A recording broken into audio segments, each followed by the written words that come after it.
시작합니다. 맨날 실망만 안겨주는 로보택시 얘기 좀 해보죠. 로보택시. 저도 막 자율주행 이야기 할 때마다 항상 나왔던 게 로보택시. 예. 이게 뭐 최근에 또 테슬라가 사이버캡 공개하면서 다시 한 번 더 좀 많은 분들이 관심을 가지는 것 같은데, 사이버캡 이번에 나오는 걸 보면서 다른 기업들이 조금은 긴장을 해야 되지 않을까? 이런 생각이 들어서 한번 관련된 내용을 준비해 봤습니다.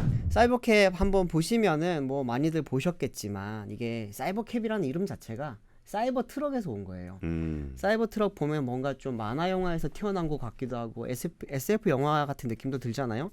보시면 이 차량 자체도 지금 그런 느낌을 좀 많이 따라한 그런 차량이라고 볼 수 있는데, 표면 자체가 그 사이버캡에 약간 그 불투명해 보이는 그런 느낌들, 약간 예. 거친 느낌이 많이 들어가 있거든요. 이 디자인 자체는 뭐 약간 뭐 우리가 흔히 봤던 테슬라의 그런 모습과 비슷합니다. 이게 문 열리는 걸로 좀 약간 시선을 압도했어요. 앞으로 이렇게 뭔가 날개를 펼치듯이 올라가는 모습인데, 이렇게 위에서 찍으니까 조금 멋있게 나오더라고요. 이렇게. 예. 그리고 차량 실내 같은 경우에는 독특한 점이 안에 페달도 없고요. 예. 스티어링 휠도 없습니다. 흔히 말하는 이제 진짜 로보택시 같은, 이 자체가 하나의 로봇으로서 역할을 할 수 있는 그런 느낌을 줬고, 뭐 안에서 이렇게 이동하면서 스크린을 보면서 있고, 이제 탑승자는 아무것도 안 해요. 그냥 나는 가만히 앉아서 쉬면서 뭐 책도 보고 축구도 보고 이렇게 하고, 뭐 장 보러 다닐 때도 이제 내가 차 없이 갔다가 장 보고 나서 그냥 호출하면은 차가 알아서 나에게 와서 예. 나랑 같이 동승자가 타고 가고, 뒤에 보면 이렇게 트렁크도 굉장히 크게 열립니다. 트렁크가 열리는 거 보니까 2인승이네요. 맞아요. 2인승입니다. 딱 2명밖에 못 타는데, 2명밖에 못 타는 거에 대한 지금 해석이 분분합니다. 뭐 이제 사람들이 보면 주로 택시를 혼자 탄다, 많이 타봤자 둘이 탄다, 그런 이야기도 많고. 아, 그렇죠. 네. 예. 아, 그 기사님이 타시니까. 그렇죠. 기사가 필요 없으니까 둘이서 그러네. 타고 간다, 이런 것도 있고, 또 하나는 이게 예전에 자율주행 무인 택시 이야기 나올 때마다 나온 건데, 움직이는 숙박업소가 될 수도 있다. 예. 이런 이야기도 많았습니다. 그러면서 이제 여러 명이 자면 불편하니까 한 명 또는 두 명이 이제 이동하면서 자면서 이동할 수 있게 그런 기능까지 좀 고려한 디자인이 아니냐, 뭐 이런 이야기들도 지금 많이 나오고 있습니다. 근데 이게 그 평가는 좀 어때요? 평가는 많이 갈리고 있죠, 사실. 이게 로보택시라는 개념 자체가 나온 거는 이번이 처음은 아니거든요. 그렇죠. 예. 네. 아유, 나온 개념으로 따지면 한 2018년에 이미 나왔어야지. 한 2020년 되면 막 돌아다니고. 네. 예. 그런데 이제 많은 분들이 자율주행 택시랑 로보택시랑 조금은 헷갈려 하시는 게 있어요. 우선 자율주행 택시라고 한다면 우리가 뭐 구글의 웨이모라든지 뭐 모셔널 여기서 많이 봤던 그런 일반 차량을 기반으로 해서 스티어링 휠도 있고 페달도 있고, 뭐 긴급 상황에는 뭐 안전요원이 거기에 개입하기도 하고, 이런 걸 보통 이제 무인 자율주행 택시라고 하고, 로보택시라고 한다면은 예전에 로보 셔틀 기억하시죠? 자율주행 셔틀. 예, 예. 자율주행 셔틀에는 페달도 없고 스티어링 휠도 없고 운전기사도 없잖아요. 걔가 알아서 그냥 움직이는 건데, 그 개념이 승용차처럼 왔다고 보시면 될 것 같아요. 예전에 그 토요타 이팔레트 뭐 이런 맞아요. 컨셉이죠. 예. 네, 이팔레트도 있고 모비스도 있고 뭐 제데프도 있고 막 많이들 만들었었죠 그때. 근데 이제 이런 게 이제는 승용 형태로 나오면서 로보택시가 되는 건데, 사실 사이버캡보다 먼저 좀 우리들에게 알려졌던 거는 아마존 죽스, 혹시 아시나요? 그렇죠. 네, 죽스가 앞뒤가 똑같은 모양의 그런 차량을 만들어서 예. 이게 앞으로도 갔다가 뒤로 갔다가 하면서 그 로보택시의 형태를 처음으로 보였었고, 또 기억해 보시면은 컨셉카였지만 GM의 크루즈가 그 쉐보레 볼트 기반으로 해서 안에 똑같이 생겼는데 안에 스티어링 휠이랑 페달만 없는 차, 아, 컨셉카 맞아요. 만들었죠. 와, 맞네. 기억난다. 예. 그거 가지고 이제 캘리포니아에 뭐 면허 좀 달라고 했다가 반려당했다가 나중에 받긴 받았는데 뭐 운행 못하고 막 그랬던 일도 있고. 근데 흔히들 생각했던 셔틀의 형태가 자동차가 된 게 로보택시다, 이렇게 조금 생각하시면 쉽게 이해를 하실 것 같습니다. 로보밴도 있었죠. 로보밴, 그쵸. 이번에 로보밴도 나왔는데, 로보밴이 사실은 로보 셔틀, 우리가 흔히 생각했던 자율주행 셔틀에 어떻게 보면 조금 더 팬시한 느낌으로 만들어 놓은 건데, 이게 디자인에 대해서도 호불호 많이 갈리더라고요. 너무 과한 거 아니냐, 막 이런 이야기도 많고, 어떻게 보면 굉장히 테슬라스럽다, 이런 이야기도 있긴 합니다. 저 다른 회사들은 요새 좀 어떻게 하고 있어요? 그러니까 사실 테슬라는 뭐 말이라도 뭐 언제 될지 모르지만 말이라도 이렇게 네. 하고 있는데, 다른 회사들은 요새 좀 조용한 것 같아서요. 다른 회사들이 조용하고 많이 사라졌어요. 진짜 많이 진짜 많이 사라졌거든요. 아까 잠깐 2020년 이야기 하셨지만, 거기가 이제 분기점이 되면서 흔히 말하는 이제 사기를 쳤다거나 아니면은 돈만 먹었거나 아니면 하려고 했지만 기술력이 없거나 했던 회사들은 다 사라지고. 그냥 셋 다 투자자 입장에서는 사기지. 당했죠. 그런데 이제 우리가 많이 알고 있는 웨이모와 그리고 이제 GM 크루즈, 아마존 죽스, 현대차의 모셔널 요 정도만 지금 실제로 미국에서는 자율주행 택시 서비스를 하고 있다고 보시면 되고요. 일단은 자율주행 자체가 허가된 주가 많지가 않아요. 미국 내에서. 한번 보시면은 지금 애리조나, 캘리포니아, 네바다, 텍사스, 플로리다 이렇게 해서 한 10개 정도 주에서 지금 자율주행 차가 운행을 할 수 있습니다. 예. 그리고 자율주행 운행뿐만이 아니라 자율주행 운송 서비스를 가능한 곳은 샌프란시스코, 피닉스, 휴스턴, 오스틴, 라스베이거스 요 정도고 근데 이 중에서 사실 돈 받고 서비스하는 흔히 말하는 유상 운송 서비스가 가능한 곳은 샌프란시스코랑 피닉스, 라스베가스 요 정도밖에 없습니다. 그렇기 때문에 되게 지금 제한적으로 이루어지고 있고 피닉스가 사실은 제일 먼저 했죠. 2018년도 때 그때 구글 웨이모가 먼저 웨이모 원 서비스를 시작을 했고 20년도부터 이제 유상 운송 서비스를 시작을 했습니다.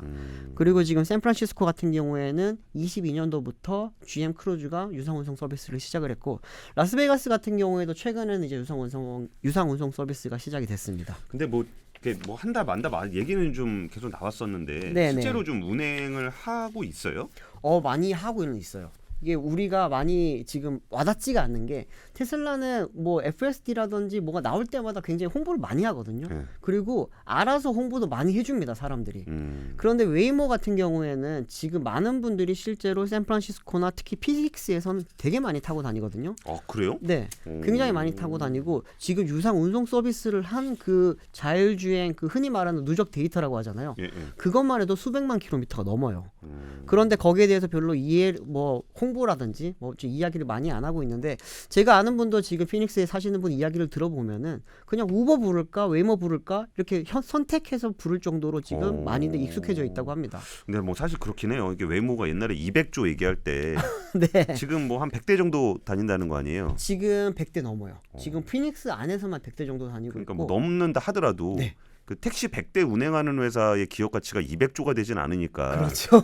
자기네들이 벌려놓은 거에 비하면은 조금 약해서 그런가? 뭐 그럴 네. 수도 있을 것 같아요. 우리가 이제 기대가를 너무 많이 해가지고. 그렇죠. 근데 그 실제로 사시는 분들이 택시 탈까 웨이모 탈까를 고민할 정도면은 그래도 어느 정도는 좀 익숙해졌나 보네요. 많이들 익숙해졌다고 하고요. 그리고 이제 제가 들어보니까 밤에 많이 타신대요. 밤에. 밤에? 네, 한밤중에 뭔가 갑자기 뭔가 이동을 해야 될 일이 있을 때 미국 같은 경우에는 그 시간에는 도로에 차가 거의 없고 실제로 택시 운행은 안 해요. 퇴근하시는구나. 네, 그렇기 때문에 그때 이제 무인 자율주행 택시를 불러서 타고 가면은 안전하고 또 빠르게 갑니다. 평소에 지금 웨이모가 교통체증을 유발하는 원인으로 되게 많이 지탄받고 있거든요. 그런데 밤에는 그런 이제 주변에 차들이 없다 보니까 평소보다도 굉장히 또 목적지에 빨리 갈 수 있다고는 합니다. 근데 그 요금이 택시하고 비교하면 좀 어때요? 요금 같은 경우에도 우버랑 거의 비슷하대요. 제가 물어보니까 기본 요금이 한 5불 정도 하고요. 기본 요금 우리나라 택시 기본 요금 있잖아요. 네. 그런데 여기는 이제 마일당 요금이 한 2불에서 3불 정도 나오고 그리고 또 희한하게 시간을 또 이제 분당 요금이 따로 또 부과가 된다고 합니다. 거리당 따로 분당 따로? 네. 그래서 이제 분당 요금은 한 0.4, 0.5달러 이렇게 지금 부과가 된다고 하는데 예를 들어서 권 기자님이 한 5마일 정도를 내가 간다. 한 15분 정도 이 시간이 걸린다고 치잖아요. 그러면은 기본 요금 5달러에다가 5마일 곱하기 한 2.5달러 그리고 이제 15분 곱하기 0.5달러 이렇게 그러면 대충 이제 우버나 택시하고 비슷하다는 거죠? 거의 비슷합니다. 그럼 한 25불 정도 나오는데 이게 우버, 택시, 뭐 웨이모가 다 비슷하다 보니까 사람들이 내가 굳이 뭐 우버만 탈 필요 있나 이렇게 하면서 웨이모를 많이들 탄다고는 합니다. 이게 로보택시하고 자율주행, 무인 자율주행의 차이는 뭐가 있다고 봐야 돼요? 쉽게 말하면은 이제 누군가 개입을 할 수 있느냐 없느냐의 차이예요.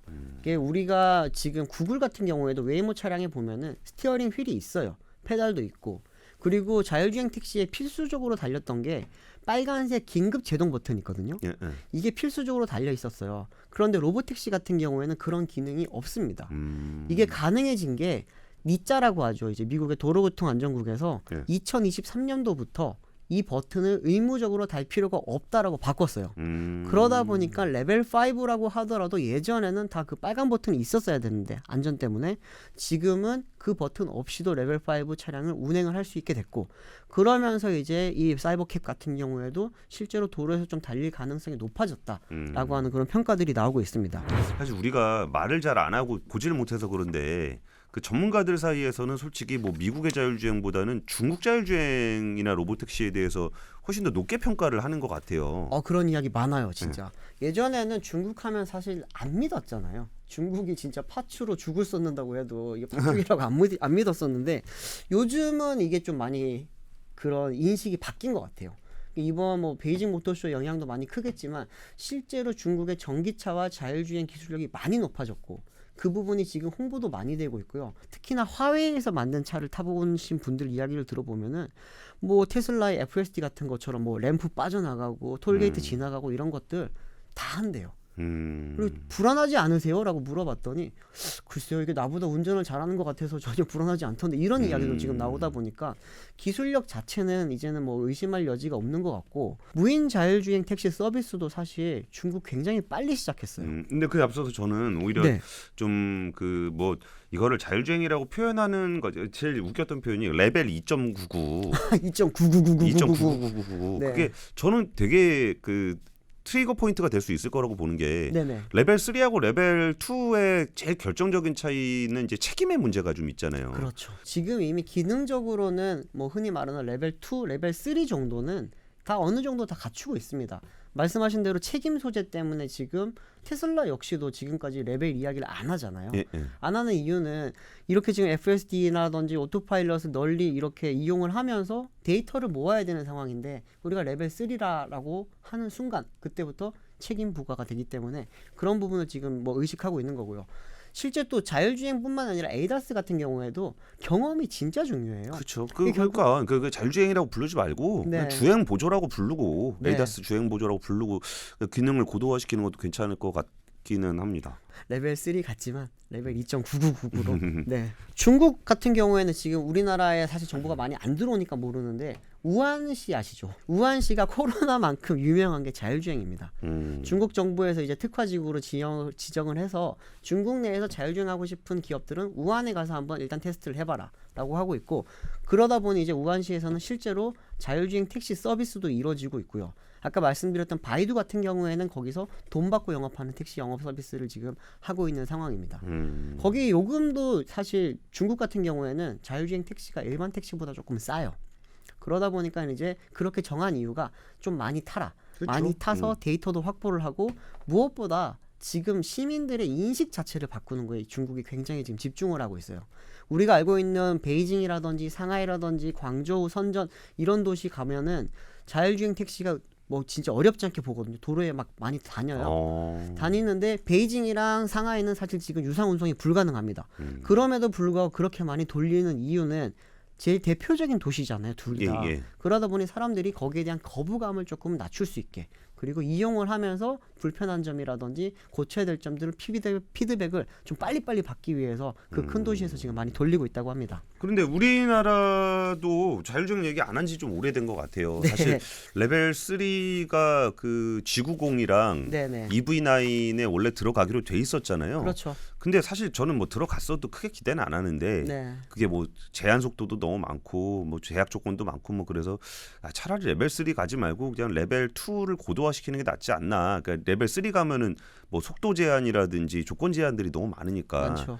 그랬었는데 결국은 이렇게 조용히 좀 있는 것 같아요. 요새 좀 어때요, 한국은? 한국 같은 경우에는 자율주행이랑 그 무인 자율주행 택시를 한번 나눠서 설명을 하면은 자율주행은 지금 사실상 완성차 업체 쪽에서는 그냥 상용화를 좀 염두에 안 두고 개발만 하고 있다고 보시면 돼요. 레벨 3는 사실상 물 건너 갔다고 볼 수 있고요.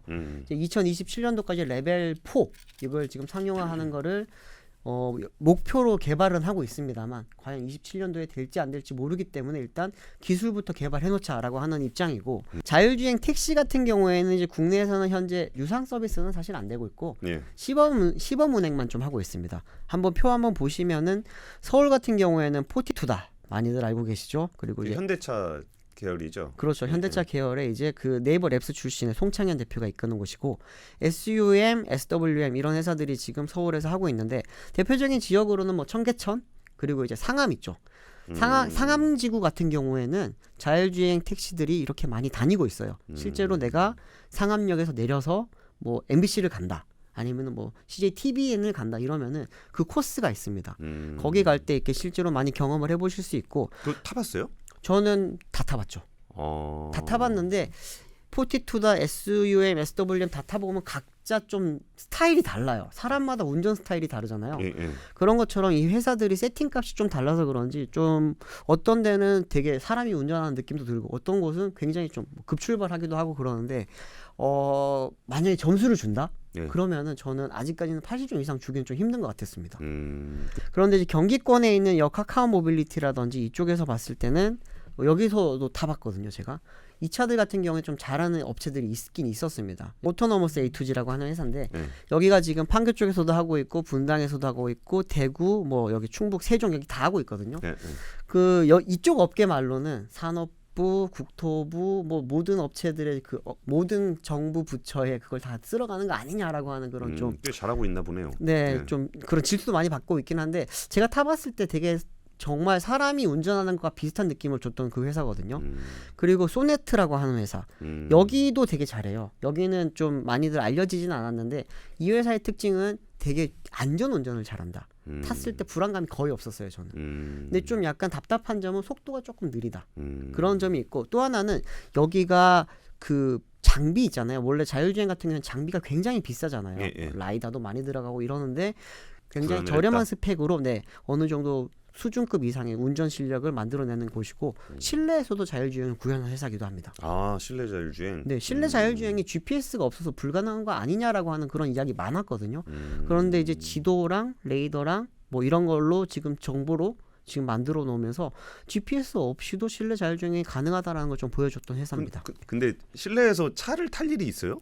실내 자율주행이 중요한 게 뭐냐면요. 나중에 지하 주차장 내려가잖아요. 아, 지하 주차장 내려가면 GPS가 안 통합니다. 맞네. 네, 우리가 나중에 자율주행을 타고 와서 주차해야 될 거 아니에요. 나 왜 사무실에서 차를 타는 생각을 하고 있었지?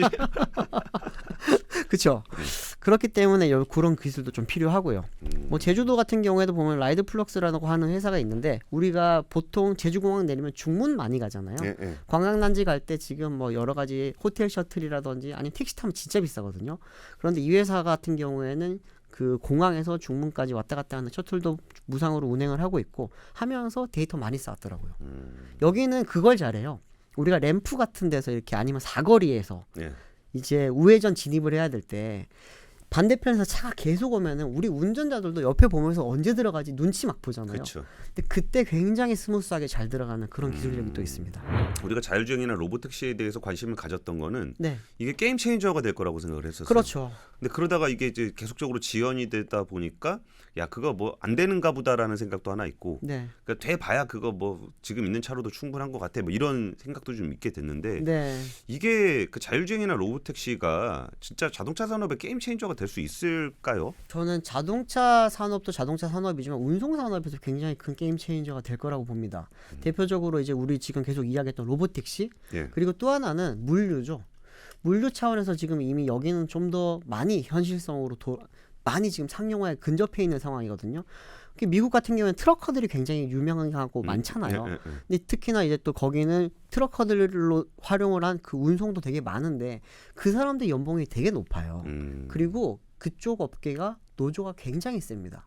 그들이 한번 일어나면은 미국 전체의 물류망이 바로 멈춰버리거든요. 그렇죠. 근데 그럴 때 이제 활용할 수 있도록 지금 자율주행 그 군집주행이라고 많이들 말하죠. 예, 기차처럼 다니는 거. 그렇죠. 여러 대 연결해가지고. 네. 예. 한 명만 타면 돼요. 제일 앞차에만 타면은 뒤에 10대 20대가 같이 따라갈 수 있는 방식으로 가는 건데 이게 이제 군집 주행을 넘어서 아예 그냥 자율주행으로 가는 것도 지금 많이 개발을 하고 있습니다. 이렇게 되면은 운송 비용 자체가 많이 줄면은 물류비 줄면은 제품 가격 떨어질 수 있고 이런 부분에서 어떻게 보면 산업적으로 큰 영향을 미치지 않을까 이런 생각도 들고 자동차 업체 입장에서 봤을 때는 이런 기술을 많이 활용을 한다면은 그 업체 자체에 대한 가치가 높아지니까 예. 판매량으로 많이 연결이 될 수 있겠죠. 아까 말씀하셨듯이 그 레벨 2.99999가 되더라도 예. 내가 믿고 탈 수 있는 차인데 좀 더 편하게 탈 수 있다.